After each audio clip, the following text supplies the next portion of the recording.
ప్రధాని మోడీతో CM Revanth Reddy deputy CM Bhatti Vikramarka సమావేశం ముగిసింది. కేంద్రం నుంచి రావాల్సిన నిధులు, ప్రాజెక్టులపై చర్చించారు. రాష్ట్ర అభివృద్ధికి కేంద్ర సహకారంపై ప్రధానికి వినతిపత్రం ఇచ్చారు సీఎం రేవంత్ రెడ్డి. అంతకుముందు కేంద్ర హోంమంత్రి అమిత్ షాతో కూడా భేటీ అయ్యారు రేవంత్, భట్టి. తెలంగాణ రాష్ట్ర అభివృద్ధికి సంబంధించిన పలు అంశాలపై చర్చించారు. ఈ సమావేశంలో తెలంగాణ సీఎస్, డీజీపీ కూడా పాల్గొన్నారు.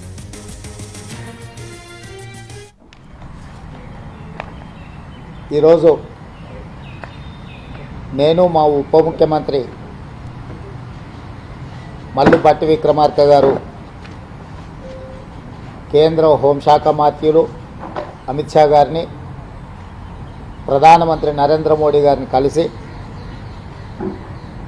రాష్ట్రానికి సంబంధించిన అనుమతుల విషయంలో, నిధుల విడుదలకు సంబంధించిన అంశాలలో తెలంగాణ రాష్ట్ర అభివృద్ధికి సహకరించమని చెప్పి వారిని కలిసి వినతి పత్రాలు అందించడం జరిగింది.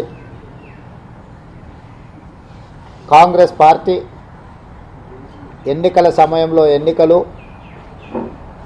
ఎన్నికలు ముగిసిన తర్వాత రాజకీయాలకు అతీతంగా కేంద్ర రాష్ట్ర ప్రభుత్వ సంబంధాలు సత్సంబంధాలుగా ఉండాలని, సత్సంబంధాలు కొనసాగించాలన్న ఆలోచనతోటి